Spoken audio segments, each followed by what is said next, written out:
you wanted to measure the volume of a room. And so we're going to have a length here, a width, and a height.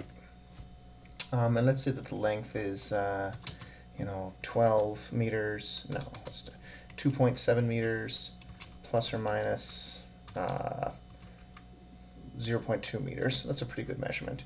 And let's say that the width is 4 meters plus or minus a meter. Let's say we made a pretty crappy measurement there. And the height is 2 meters, 2.1 meters plus or minus, let's make this one really, really accurate, 0.0001 meter. Okay, so how would I do this? So in this column, I would do that norm inverse. And you do random here, and I'd put 2.7 here, and I'd put 0.2 here. And then in this column, something very similar. Random 4, 1. And in this column, notice that this number changed. Every single time you do a recalculation, these things change. So it gets a little cumbersome sometimes. Oops.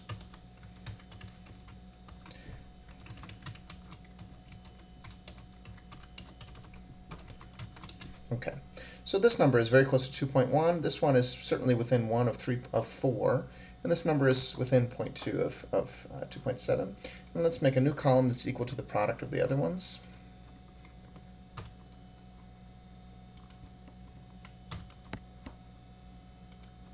Like so.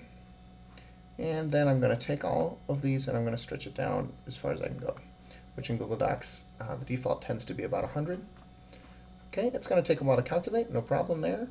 And then over to the side, I'm going to say, okay, what is the average of column D? And what is the standard deviation of column D? And so we get that, okay, so if you measure 2.7 times 4 times 2.1, you'd get, on average, 23.6 plus or minus 5.4. But what would people typically do? They'd typically do 2.7 times 4 times 2.1, and they would get 22.68. Well, you see, by the way, as soon as I did that, I recalculated. Here I'm getting 22.7, but let's be honest here. It's plus or minus 6.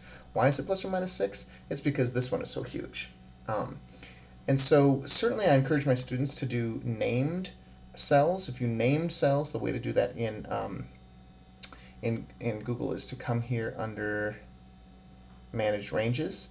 And so you could certainly name cells and very rapidly change them so you could see the impact of these. But you could see you could have a whole bunch of columns, and you'd have a whole, essentially what we're doing is we're saying that this is the result of doing the experiment over and over and over again, assuming we're pretty confident about these errors here.